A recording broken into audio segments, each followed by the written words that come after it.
Assalamualaikum warahmatullahi wabarakatuh. Perkenalkan, nama saya Lode Abdul Hafid dengan NIM 222.086 Prodi Administrasi Publik Reguler 2. Baik, saya akan memaparkan pertanyaan 3 nomor soal jawab sebagai tugas final pada mata kuliah Birokrasi Indonesia. Yang pertama yaitu sebutkan 3 dasar hukum reformasi birokrasi. Berikut adalah 3 dasar hukum yang mendasari reformasi birokrasi.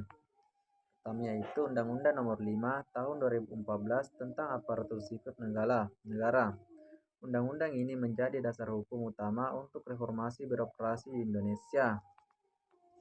Undang-undang ini mengatur tentang pengelolaan ASN termasuk penerimaan, pengangkatan, promosi, mutasi, evaluasi kinerja, disiplin, dan penghargaan ASN.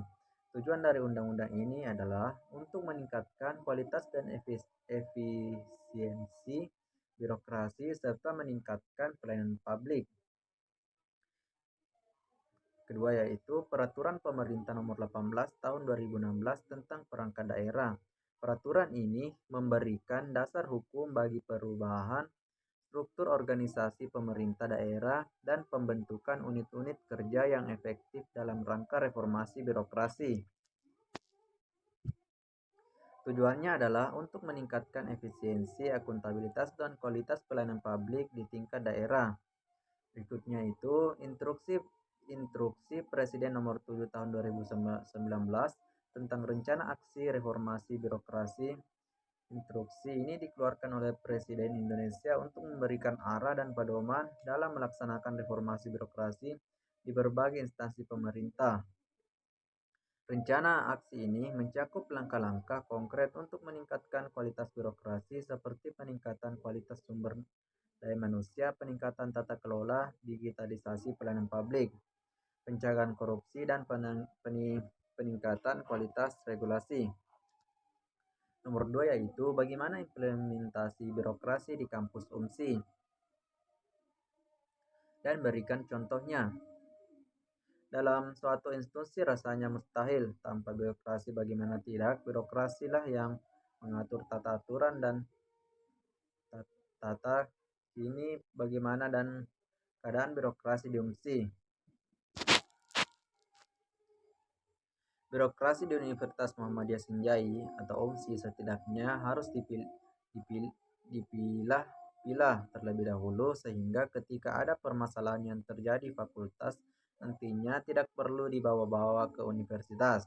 Jika fakultas diberi kepercayaan untuk mengatur administrasinya sendiri, dengan begitu akan mengurangi beban di pusat karena tidak semuanya dikerjakan oleh pusat. Hal seperti itulah yang mempengaruhi sentralisasi yang ada di UMSI dan akhirnya berdampak pada tidak praktisnya peraturan yang ada. Sebagai contoh, ruang UMSI yang sering dipakai oleh lembaga untuk kegiatan ini harus mendapatkan izin terlebih dahulu, tetapi izinnya tidak langsung dari petugas peminjaman barang atau ruangan. Mereka harus melalui beberapa tahapan, yakni yang pertama, membuat surat ke bagian pegawaian umum terlebih dahulu untuk disposisi. Kemudian dari bagian kepegawaian nanti diserahkan kepada pimpinan yang bersangkutan. Baru setelah itu disampaikan pada petugas peminjaman barang. Hal seperti itu kurang efektif dan akan lebih efektif lagi jika petugas peminjaman ruangan bisa langsung mengetahuinya tanpa harus melalui tahapan-tahapan di atas.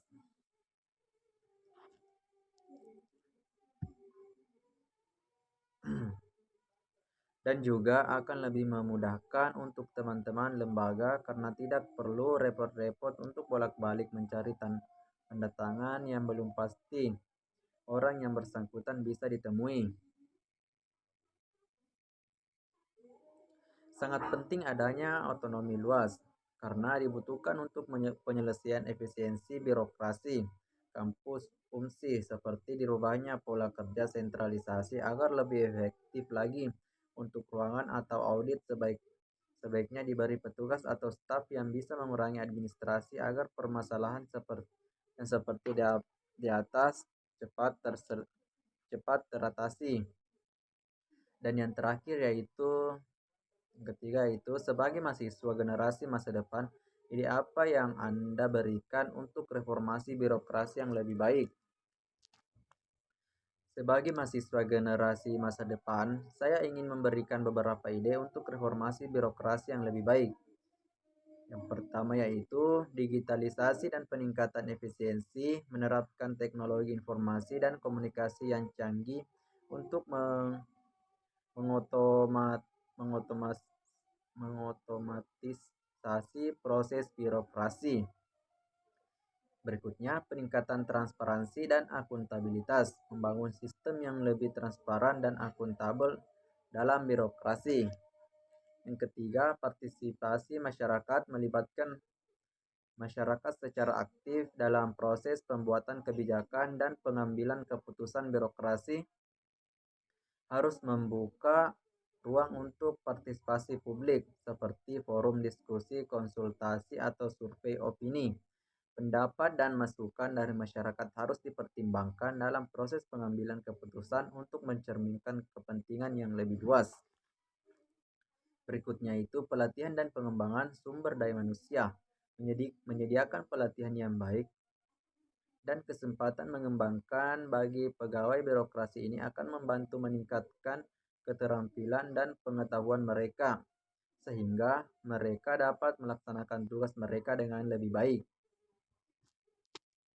Dan yang terakhir yaitu penerapan prinsip keadilan dan kesejahteraan, memastikan bahwa birokrasi menerapkan prinsip keadilan dan kesetaraan dalam semua aspek pelayanan publik. Setiap individu harus diperlukan secara adil tanpa diskriminasi berdasarkan jenis kelamin, ras, agama, atau latar belakang sosial ekonomi. Baik, itulah pemaparan dari saya tentang soal jawab yang terdiri dari 3 nomor. Lebih dan kurangnya mohon dimaafkan. Billahi fisabilil haq fastabiqul khairat. Wassalamualaikum warahmatullahi wabarakatuh.